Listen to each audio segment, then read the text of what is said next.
नाज़रीन अस्सलाम वालेकुम, मैं इमरान वसीम और मेरे साथ मौजूद हैं एयर मार्शल रिटायर्ड शाहिद लतीफ़ साहब। हमेशा की तरह बड़े मेहरबान और फ़राग दिल और कभी वक्त देने के हवाले से इन्होंने जो है वो किसी किस्म के उज़र का जो है हमें मुज़ाहरा नहीं किया।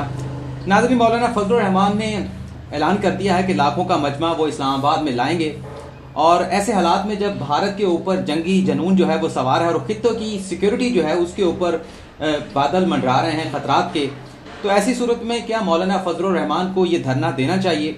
उसके साथ साथ जो अपोजिशन की जमातें हैं, बिलखुसूस मुस्लिम लीग नवाज और पाकिस्तान पीपल्स पार्टी, वो मौलाना को ये मशवरे दे रहे हैं कि आप ये धरना या लॉन्ग मार्च जो है नवंबर तक मौखर कर दें। इसकी क्या वजह है कि नवंबर तक मौखर करने का मशवरा दिया जा रहा है? और दूसरा, मौलाना आखिर बजिद क्यों है कि उन्होंने 27 अक्टूबर को ही ये लॉन्ग मार्च करना है, इस्लामाबाद पहुंचना है? आखिर किन कुव्वतों की उन्हें पुष्पनाही या हमायत हासिल है? दूसरा, वज़ीर आज़म इमरान खान ने अक़वाम मुत्तहिदा की जनरल असम्बली में जिस तरह से आलमी एस्टेब्लिशमेंट को ललकारा, उनके ज़मीर झंझोड़ने की और जगाने की एक कोशिश बड़े शानदार अंदाज में की।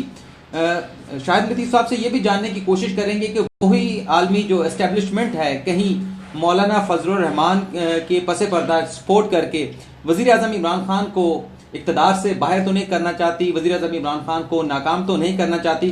इस तरह के हमारे पास और भी बहुत से सवाल हैं जिनके जवाब हम शाहिद लतीफ़ साहब से जानने की कोशिश करेंगे।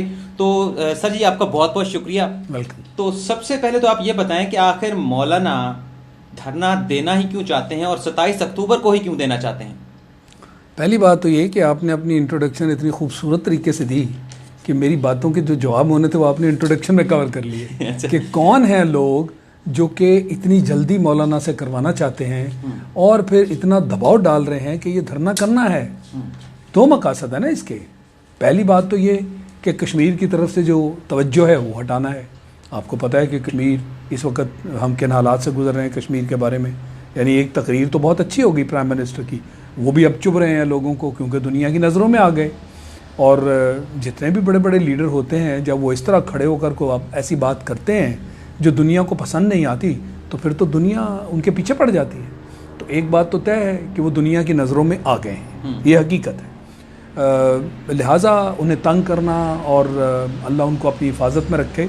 उन्होंने जिस तरह कश्मीर का मसला, जिस तरह इस्लाम का मसला, जिस तरह जो लोगों की गलत फहमियाँ कि जी ये इस्लामिक टेररिज्म क्या चीज़ है, उसके बारे में बातचीत, फिर ये जो मनी लॉन्ड्रिंग के मसाइल जो हम जैसे मुल्कों के बहुत बड़े बड़े पेचीदा मसाइल हैं, उसके बारे में उन्हें दुनिया को समझाना और जो बहुत गलत फहमियाँ over a period of time दुनिया में पैदा हुई उन्हें ख़त्म करना, ये सारे काम उन्होंने किए। अब ये जो आपने सवाल किया कि जी जल्दी क्या है, वो जल्दी यही है ना कि एक तरफ कश्मीर जो है वो सुलग रहा है और दिन ब दिन कश्मीर का मसला बिगड़ता चला जा रहा है। तकरीर का मकसद तो ये था कि दुनिया जो है बैनुल अक़वामी क़ुव्वतें वो अपना किरदार अदा करें, तो वहाँ तो दोहरा मामला है। जब बज़ाते ख़ुद अमेरिका को आप देख लें, जब तक अमेरिका का इशारा नहीं होता अक़वाम मुत्तहिदा तो अपनी जगह से हिल नहीं सकता। ये बैनुल अक़वामी करारदाद जो है, क्या शर्म नहीं आनी चाहिए बैनुल अक़वामी बरादरी को कि उनकी करारदाद है, ये कोई पाकिस्तान की बनाई हुई तो नहीं है, कश्मीरियों की बनाई हुई तो नहीं है।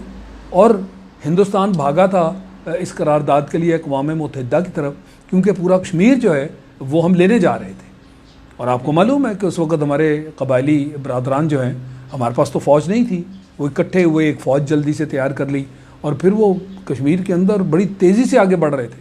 जब ख़तरा नज़र आया हिंदुस्तान को कि ये तो पूरा कश्मीर अब इस पर कब्ज़ा करने जा रहे हैं, तो फिर उन्होंने रुख इख्तियार किया अक़वाम मुत्तहिदा का और यूँ वहाँ पर एक सीज़ फायर लाइन बना दी गई जो कि बाद में LOC के नाम से मशहूर हुई। और अब 70 साल से ये इसी तरह किस्सा चल रहा था। खैर, आपके सवाल की तरफ वापस आते हैं कि जल्दी जो है ये वही कुव्वतें हैं जो करवा रही हैं। ऐसे मौके पे जबकि पाकिस्तान को बेशुमार ख़ारजी महाज़ों पर ख़तरात जो हैं वो मंडलाते हुए नज़र आ रहे हों, जबकि कश्मीर का मसला जो है वो इस हद तक ख़राब हो चुका हो और पाकिस्तान तन तनहा इस मामले में आगे बढ़ रहा हो, उस वक्त मुल्क के अंदर इस तरह की फ़िज़ा पैदा करना कि जो हुकूमत है उसकी ताकत बजाय कश्मीर की तरफ लगाने के बजाय जो मुसलमानों के मसाइल हैं जिसका ज़िक्र हमारे प्राइम मिनिस्टर ने किया, उसकी तरफ लोगों की तवज्जो जो है वो हासिल करने की बजाय अगर वो अंदरूनी मामलात में इस तरह फंस जाएंगे तो बताएं ये मुहब्बे वतनी है, ये वतन के साथ मोहब्बत का सबूत है। यानी इनको तो परवाह ही नहीं कि पाकिस्तान और कश्मीर जो हैं इस वक्त किन मुश्किलात का शिकार हैं। यही मसला है हमारा कि हम अपने ज़ाती मफादात को जब कौमी मफादात पर तरजीह देते हैं तो मुल्क तरक्की ऐसे नहीं कर सकता। मुल्क जो है अंदर से खोखला हो जाता है। आपको अंदरूनी खाना जब तक आप मजबूत नहीं होंगे आप बैरूनी जारहियत का शिकार रहेंगे, और यही पाकिस्तान के साथ हो रहा है। आप हिंदुस्तान को देख लें कि अब तो 2 महीने से भी ज़्यादा हो गया मगर कर्फ्यू नहीं उठाया जा रहा। मोदी वहीं खड़ा है जहां वो था। दिन ब दिन जो मुश्किलात हैं कश्मीरियों की, जो ख़तरात हैं वो बढ़ रहे हैं। हमें मालूम नहीं क्योंकि कंप्लीट इंफॉर्मेशन ब्लैकआउट है। जो जुल्म, तशद्दुद, बर्बरियत कश्मीर में हो रही है मैं और आप उससे वाकिफ़ नहीं। हम सिर्फ ख्यालाती तौर पर ये सोच सकते हैं कि वहाँ इस वक्त राज जो है वो आरएसएस का है, वो हिंदुत्व का है, मोदी की पूरी पुष्टपनाही उनको हासिल है। गो कहने को तो वहाँ फ़ौज है मगर फ़ौज के अंदर आरएसएस के गुंडे हैं।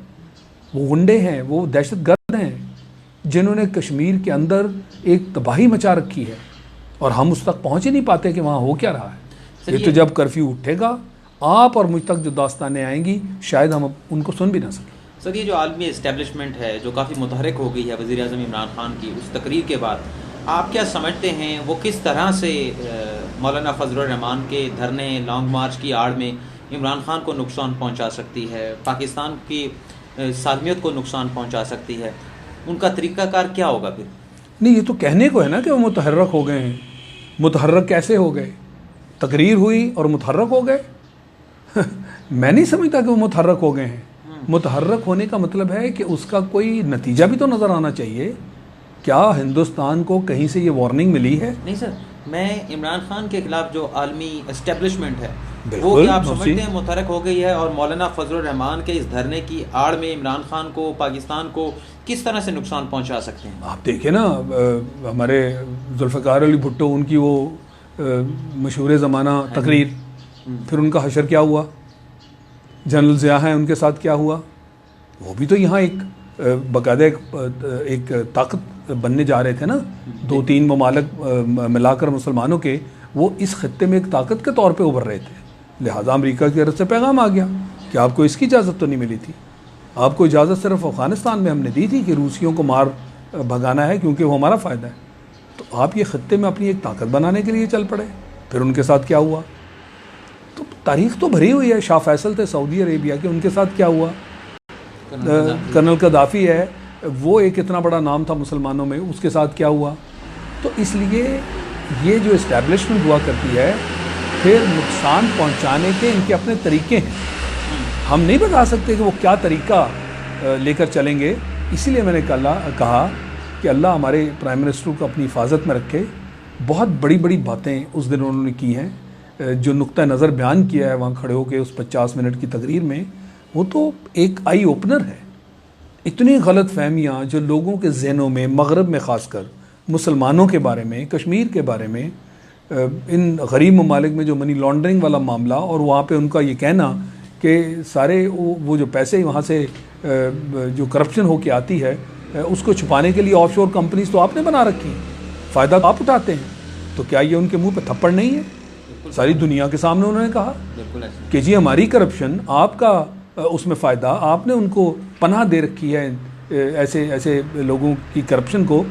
क्या आप हमारे ऊपर को तरस खाएंगे? हम गरीब लोग हैं, हम मज़ीद गरीब होते चले जा रहे हैं, और आप अपनी इमारत पे बड़े नाज नखरे जो हैं आपके वो देखने को हमें मिलते हैं। मगर असल तो पैसा ये गरीब ममालिक का है जो आपके यहाँ आता है और आप सवाल भी नहीं करते और उसका भरपूर फ़ायदा उठाते हैं। तो क्या ये बातें उनको पसंद आएंगी? ऐसा नहीं है। मगर इसका इजहार इस तरह खुलेआम नहीं किया जाता। ये 100% मैं समझता हूँ कि वो उनकी हिट लिस्ट पे आ गए हैं, वो उनके टारगेट हैं। और इस्तेमाल किसको किया जाता है? जैसे कलभूषण जो है उसको इस्तेमाल किया गया पाकिस्तान में दहशतगर्दी के लिए। तो दहशतगर्द कौन थे? हमारी लोग थे ना जिनको ख़रीदा गया। गुर्बत का यही तो एक मसला होता है। पाकिस्तान में जो गुर्बत है वो बज़ाते ख़ुद एक बहुत बड़ा तकलीफ़ दे मामला है इस मुल्क में। गरीबों को उनके पैसे उनको देकर उनसे दहशतगर्दी करवाई जाती है, उनको पाकिस्तान के ख़िलाफ़ इस्तेमाल किया जाता है। तो ये मसला तो बड़े अरसे से चल रहा है। यही प्रॉक्सी वॉर है ना आपकी, कि आपके यहाँ जंग लड़ी जाए, आप ही के लोगों को इस्तेमाल किया जाए। 5th जनरेशन वॉरफेयर और है क्या? यही तो है कि आपसे जो खुलेआम महाजों पे नहीं लड़ सकते, जैसे हिंदुस्तान है, वो बार बार हम फरवरी की मिसाल देते हैं, हमें सर्जिकल स्ट्राइक्स और दुनिया में तनहा करने की वार्निंग्स देते हुए फिर जो उस दिन मुंह पे खानी पड़ी, वो तो अब किसी के सामने चेहरा भी नहीं दिखा सकता। तो ये वो लोग होते हैं कि जो फिर चुपते हुए आपकी कमर के पीछे छुरा घूमते हैं। और बनिए के बारे में तो खासकर मशहूर है, बगल में छुरी, मुंह पे राम राम। वैसे सर, बेशक जितना मर्जी जो है ना वो शिकस्त या इंसान को जो है वो हजीमत का सामना करना पड़े, इंसान को ढीठ होना चाहिए। अभिनंदन का जिस तरह से इस्तकबाल किया गया और उस तरह और तो हीरो बना दिया उसको उन्होंने, और उसके बाद जिस तरह से मोदी का अक़वाम मुत्तहिदा में खिताब करने के बाद वापस आया, उनका भी बड़ा शानदार अंदाज में इस्तकबाल किया। तो ढीठ होना चाहिए, कामयाबी नाकामी कोई चीज़ नहीं होती। यही तरीका एक आ रहा है आज की दुनिया में। बड़े अफसोस के साथ कहना पड़ता है कि गैरत, इज्जत, ये शर्म, ये चीज़ें तो अब सिर्फ बातों की हद तक रह गई। जिसको आप कहते हैं कि अपना इंसान का ज़मीर भी कोई होता है, ये ज़मीर जो जोड़ने की हमने बातें की है ना उस दिन, कि आपका सोया हुआ खोया हुआ ज़मीर कहाँ है। 70 साल हो गए और पहली मरतबा 50 साल बाद सिक्योरिटी काउंसिल जो अक़वाम मुत्तहिदा की है, उसमें कश्मीर की जो है वो सुनवाई हुई पहली मरतबा, वरना कश्मीर का नाम तो दफन किया जा चुका था ज़मीन के अंदर। तो इसलिए इन चीज़ों को भूल जाएं। ये वैल्यूज़ वाली बातें जो हैं ये सिर्फ सुनने की हद तक रह गई हैं।